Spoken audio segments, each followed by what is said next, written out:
Welcome to another episode of The Brand Called You, a podcast and podcast show that brings you leadership lessons, knowledge, experience, and wisdom from thousands of successful individuals from around the world. I'm your host, Ashutosh Garg, and today I'm delighted to welcome a very accomplished professional, a well known coach from New York, USA, Melanie Fox. Melanie, welcome to the show. Thank you so much for having me. I appreciate it. Thank you. Melanie is a speech coach, which is for accent reduction, dialect coaching, presentation, and interviews. She's also the host of a podcast titled Hack That Accent. So, Melanie, before we start talking about speech coaching, tell me about your journey and what was the inspiration uh, for language and linguistics at an early age? Well, thank you so much for asking. So, I had a very specific influence on my life that inspired the entire journey. And that is in the first grade, I met my best friend, Ada. Hmm. And Ada's parents had come from China. And so I was her first American friend. And when I went to her home, I met her mom. Hmm. And her mom was a little bit, let's say, reluctant to speak English in front of Americans. Hmm. But I'm not very intimidating now, and I certainly wasn't at age 6. So when I met her mom, I noticed that her children made fun of her for her English pronunciation, but Hmm. I was really fascinated that she was an English learner. So I used to sit with her, and in my 6-year-old way, I used to show her what my mouth was doing and show her Hmm. a little bit of the articulation style. Hmm. And I used to use, markers and paper and Wow. write out what my 6-year-old phonetics was. And so I was really excited to teach somebody that was not only a learner, but was also a bit shy to speak Hmm. out loud, Hmm. to speak clearly and with more confidence. And then in return for my help, she would give me Post-its with Cantonese phrases on it, and I would practice those Cantonese phrases in the best approximation I could with the tones and everything. And between visits to her house, I would practice. I would treasure those Post-its, practice my Cantonese, and then perform it when I came back. So Hmm. this was both the language teaching and language learning inspiration. And it stayed with me my entire life and inspired me to major in linguistics in college, inspired me to study abroad in Spain, where I fell in love with Spanish. And the whole journey really started Wow. at age 6. What an amazing journey. And you're probably one of the very, very few people I know who almost decided her career when she was 6 years old. Fantastic. I didn't realize it could be a career. I just knew it was a No, passion and yes, a hobby, and then I yes, just decided it was a career. yes. And I may have surprised a lot of my linguistics professors who said, "What are you going to do with just a master's, or what are you Mm, going to do in the real world?" A lot of them never left academia, which is a very noble profession, but mm. it's kind of like if you don't have somebody kind of paving the way before you in that area, it's sort of an uncharted territory. So I was very, very happy to see this to complete fruition. Amazing, amazing. And what challenges did you face as you transitioned from linguistics into corporate education and coaching? So I could answer this in a few ways. One of them is linguistics can be a bit theoretical, and corporate is extremely practical. A lot of times revenue is the answer, right? Whatever brings revenue and is legal and not harmful to people is often the answer, whereas academia can be extremely theoretical. So I'd say a few things are different. One, the writing style, right? In academia and in linguistics, you can write extremely wordy papers and often get rewarded for things that are very lengthy. Whereas Mm, in business, you really have to be succinct. You have to be clear, and you have to know your audience, which is often mhm, very different from an academic audience. So I'd mm, say that the practicality of it is a piece that I really enjoyed in that transition.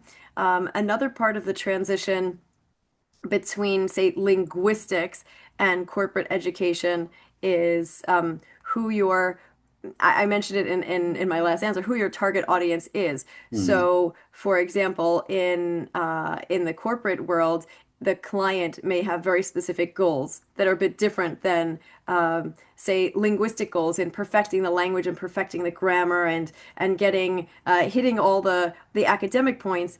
If you're coaching corporate language. Now, so if, mm, if I go into the corporate part that is language education in corporate, they may just want it to function, right? I just need to speak this language well enough so my audience knows what I'm saying. Or Yeah. I'm going on a business trip and I need to get these things accomplished, not Hmm. I need to take a test Yeah. and make sure that I have all of these elements. So I'd Absolutely. say first between academic and the real world in world that's run by revenue, and then in language education, what is a theoretical mastery of language and then a practical mastery of Very language. interesting.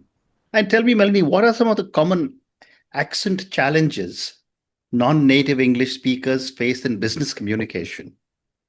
So this is a very interesting question as well, and I'll answer it in a few ways. One of them is people that are non-native English speakers Mm. tend to fear errors. Hmm. And because they tend to fear errors, they tend to put a lot of text in front of them when they present. Mm. And I always think text and reading is the killer Mm. of passion in presentations and in delivery. So you might find that even though a non-native speaker can be quite captivating in conversation, you may see a lot of words on their PowerPoint deck. Mm. And so instead of engagement, you might see a lot of reading and too many words rather than being conversational. Mm. They may have scripted something that sounded great on paper, but is not the way you would talk to an individual or talk to a group of people to excite them and engage them. Mm. So over in an attempt to avoid mistakes, you'll find a lack of engagement and a lack of excitement in delivery in many Mm. non-native speakers. Mm. So I always say passion over perfection. Yeah. And so if you can deliver that message and captivate the audience and have a few grammar errors in there, I would say that is a better choice than a perfectly scripted, grammar-free presentation without the life and liveliness Mm. and personality Yeah. that you could have if you were to really talk to your Mm. audience. Mm. And again, the emphasis on storytelling and and making people understand your message by showing rather than telling. So Great. I'd say that is one way that non-native speakers have a challenge, and another way is just that English can be complicated, and there's a leap between what you learned in a textbook and what people will say in real life. Yes. So I'd say those two things can compound, and pronunciation is one of those things that does not sing in a textbook. So Mm. pronunciation is often the thing Absolutely. that holds up non-native speakers from having the confidence that they would. Great response. And what is the typical process or timeline for someone wanting to neutralize or soften their accent? So, just to preface that, I want to say a lot of times accent reduction has a bit of a scary name. Mm. It's the popular term that my clients tend to Google, so I do Mm. use it on my website because if my clients say it, I want to say it.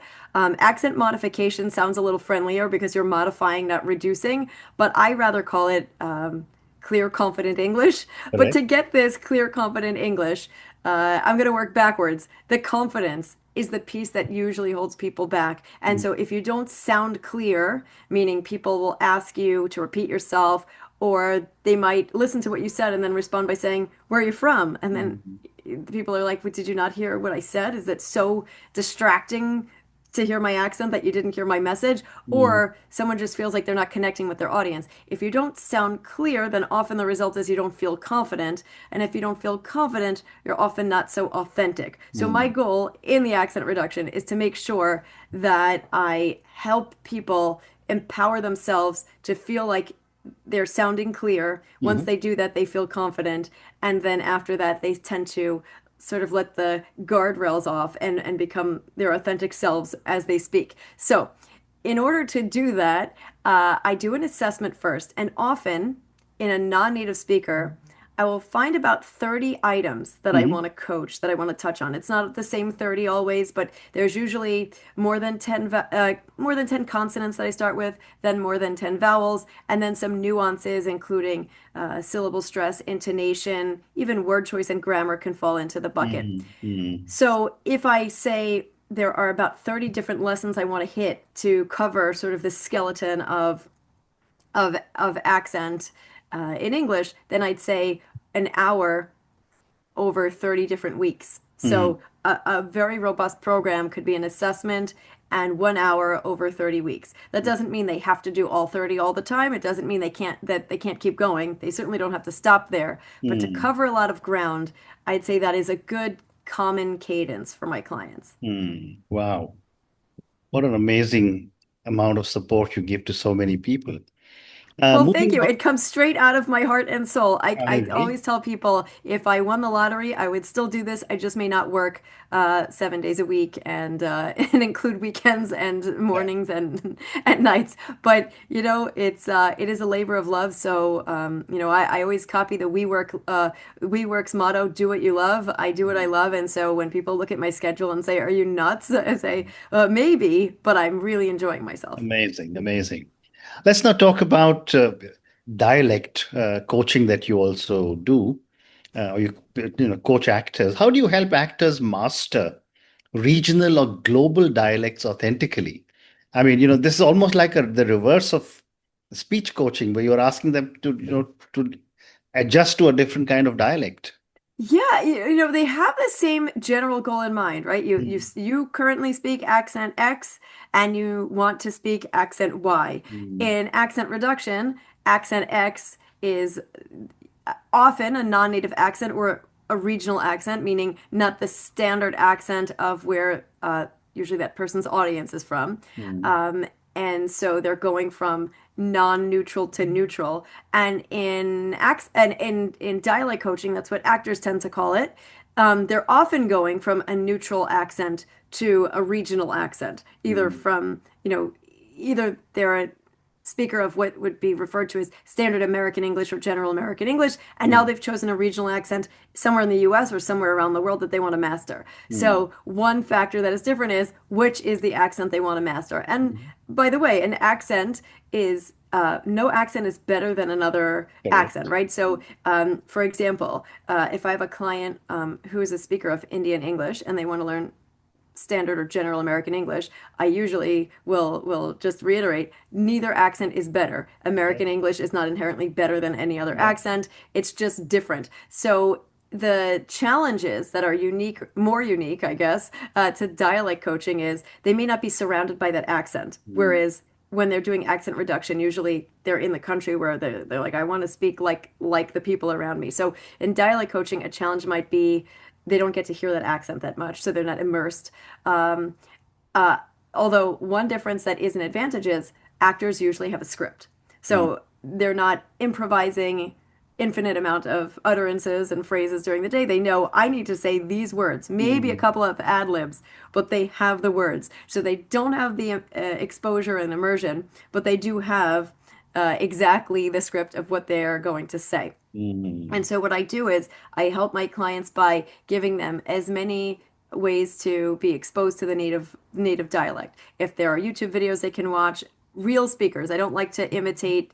If I'm sort of the accent whisperer in this case, so I like to be the bridge between my client and native speakers of that dialect. So I like to immerse them in anything I can. News clips, if there are movies with people that really have that accent natively, but not so much the actors that are Mm. imitating the accent. And so you always want to go to emulate in a Yeah. respectful and scientific way, breaking Yeah. down the accent and being immersed. So one thing is I like to give them samples, and the other thing is I really like to break this down to be authentic and to be very respectful. You want to look at an accent scientifically. So you want to Mm. look at those consonants. What are the Yeah. differences? What are the deltas between what you speak now and what the native speaker does? What Mm. are the vowel differences? Maybe there's some differences in tonality or differences in the intonation of the Yeah. way somebody speaks. Maybe the speed, maybe the pausing is different. I'm a New Yorker. I speed up a lot. I have to force myself to slow down. If you're Mm. from the southern US, your cadence is going to be slower. Yeah. So we take these things apart. We look at the music behind the language, and then we may look at some other types of pieces of language that are non-verbal, like gestures. We may look at even eye contact, right? If you're emulating someone from a region of the world where they don't make direct eye contact, that could Mm. be part of language. So we want to make sure that we integrate it as much as possible in the life of this actor, Hmm. going to the real sources and trying to get even some culture in there, listen to the music, maybe even learn some bits of the native language. So you Hmm. have some some idea of the linguistic base that the speaker is coming from. Yeah. And so all of these pieces together can create a bit of a cultural immersion. Hmm. And then the idea is for me to mark that script up so that I can look at some of those big pieces, those consonants, those vowels, some intonation, and give them to get into it faster, to not make this a multi-year long process. Hmm. I can go into that script and mark some of those changes to make it a little easier for that person to step into the dialect. Hmm. It's sort of hard to start, like Yeah. where do I start? But you want to just start speaking in that dialect as soon as possible and have some real help from the coach to Hmm. get there faster. Hmm. Amazing. Amazing. In a country like India, we often say every 100 kilometers, there's a different accent of English. So there's nothing, which is common even in one country like this. So the amount of what work you're Yeah. doing is very, very helpful, I'm sure, to a lot of people. Thank you. And one of my clients, and he has become a dear, dear friend, is Vikas Khanna, Mhm. the chef who is quite famous in Yeah. India and a wonderful human and humanitarian and filmmaker. And he was telling me about his journey. I believe his town is Amritsar, if I'm Mhm. saying it Yeah. correctly. And he was mentioning that the dialect there or the language there is different than the language that he spoke as a television Yeah. host in his Correct. in work on Master Chef, I Correct. believe. Absolutely. So it's interesting that the language barrier from region to region, or at least the perceived differences, could affect someone's persona on Absolutely. television Absolutely. and be a bit intimidating. Yeah. Absolutely. And, for my viewers and listeners, tell me what is the most difficult dialect you've coached someone in, and how did you tackle it? So I have an interesting story on this one. I had a client who wanted me to coach him on a Nigerian accent, Hmm. and he is of Nigerian ancestry, Hmm. just that he grew up in the US, so he had an extremely American accent, Hmm. although his family had a Nigerian accent. Hmm. And I know, especially in today's world, you want to be very respectful as an actor of what accents you take on, Yeah. right? You want to make sure that uh, that the casting feels like it's authentic or respectful and a lot of other things, but you also want to be able to stretch yourself, right? And the whole point of acting is being somebody Hmm. that you're not. So this person had the exact ancestry, but wanted coaching. And this was way early on in my years where I did not Hmm. have a private office. So the most difficult thing about this coaching was we were in a public space and I was coaching someone who looks Nigerian on a Nigerian accent. And so I'd say it was just an interesting challenge because I wanted to be extra respectful of the Hmm. dialect that his family spoke. Yeah. So I'd say the challenge was twofold. It was to make sure that I didn't look like I was doing anything that looked like I was just imitating or for onlookers to say why is this person who doesn't look Nigerian speaking in a Nigerian accent Hmm. to Hmm. Hmm. someone who might be Nigerian who's Yeah. speaking a native, native standard American English. So it was a very interesting endeavor, and we had a lot of fun doing it, and the client was very pleased. Fascinating. But it was an interesting challenge, and I only had a Hmm. few days to pick up the accent that he wanted. So Amazing. I just wanted to be extremely again, respectful, bring authentic materials to him, and make sure that the public that may have heard what we were doing heard that everything was very professional. Fascinating. Let's now talk a little bit about the third leg of your work, which is presentations and interviews.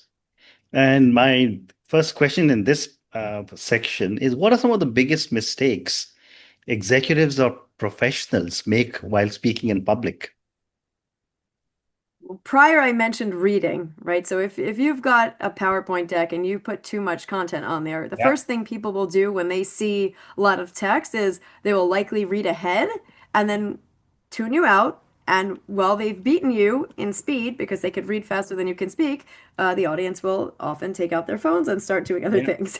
Yeah. And it's hard to get them back. It's really hard to get them back, and they may never return to giving you their attention. So the first thing I'd say is avoid reading, because if you let your audience in on that content before it comes out of your mouth, you've likely lost them. And that's for native speakers as well. Before I mentioned it in the context of non-native speakers, native Mm. speakers do this often because they feel like it will help them prepare for their presentation if they don't have to remember anything on the spot. They'll just Mm. be able to look at all of it on the screen.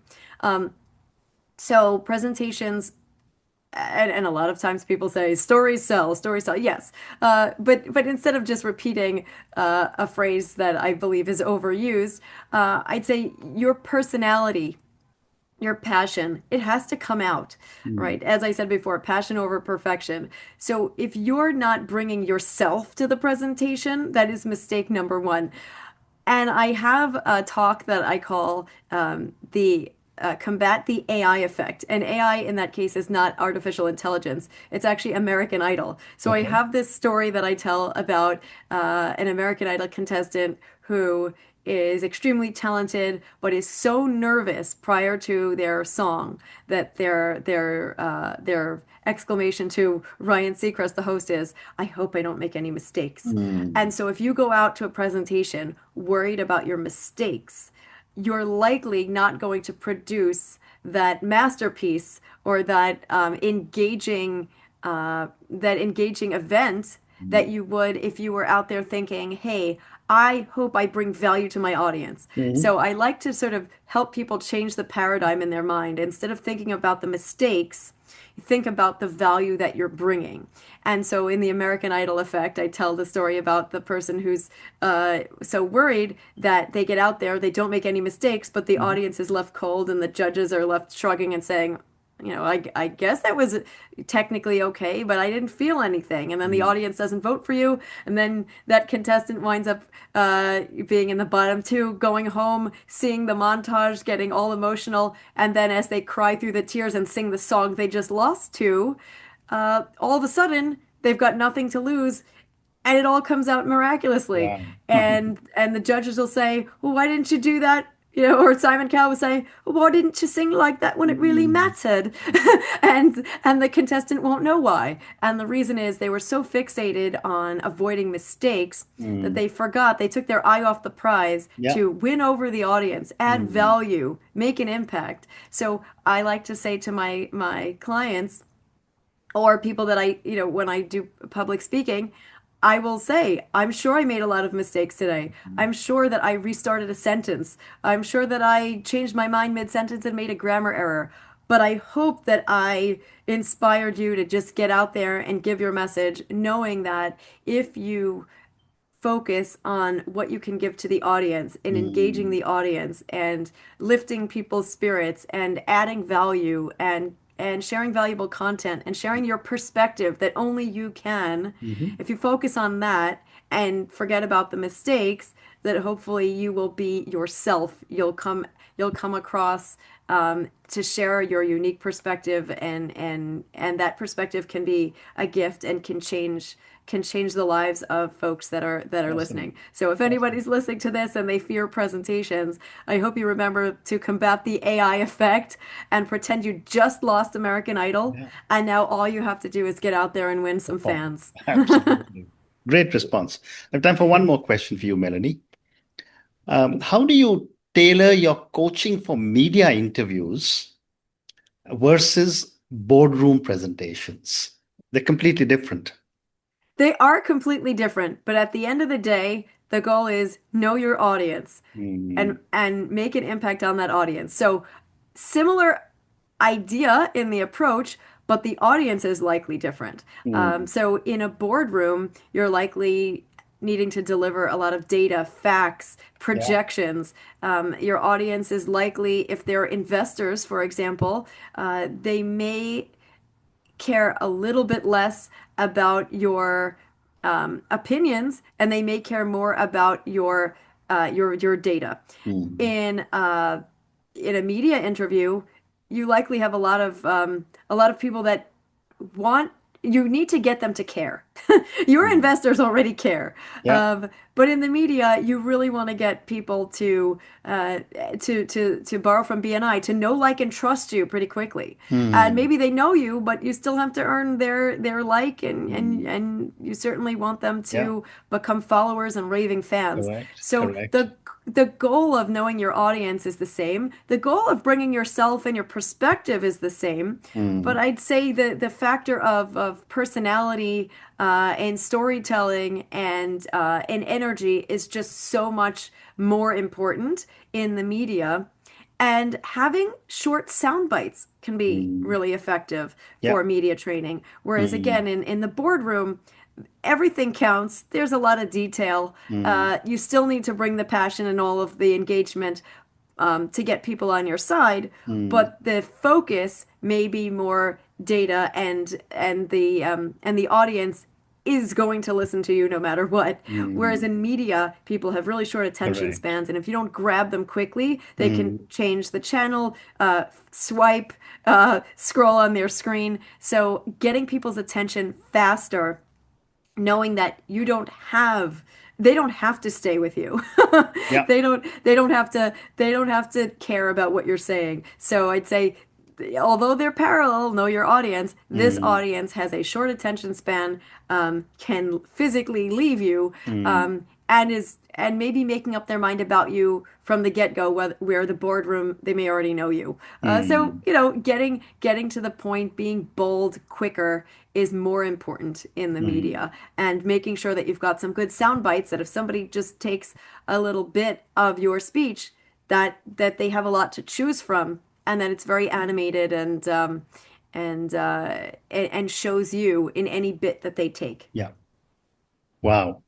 And on that note, Melanie, I just want to say what a fabulous conversation this has been. I think, you've given us some incredible pointers and some incredible tips on accent reduction, on dialect coaching, and on presentations and interviews.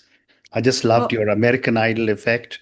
I think that is something a lot of my viewers and listeners can take away. And loved your other pointer, which was know your audience. thank you so much. It's been an honor to be on the brand called you, and I hope you've enjoyed the brand called Melanie, or Absolutely the brand called fabulous. Speech Fox, I should say. Yes, absolutely. When your brand has become your nickname, you know you chose a good brand name. So Correct. I hope you Correct. enjoyed the brand called Speech Fox, Thank and thank you so much for thank you. having me. Thank you. I Thank you, thoroughly Melanie. enjoyed this. Thank you. Thank you for listening to the Brand Called You videocast and podcast, a platform that brings you knowledge, experience, and wisdom of hundreds of successful individuals from around the world. Do visit our website www.tbcy.in to watch and listen to the stories of many more individuals. You can also follow us on YouTube, Facebook, Instagram, and Twitter. Just search for the brand called You.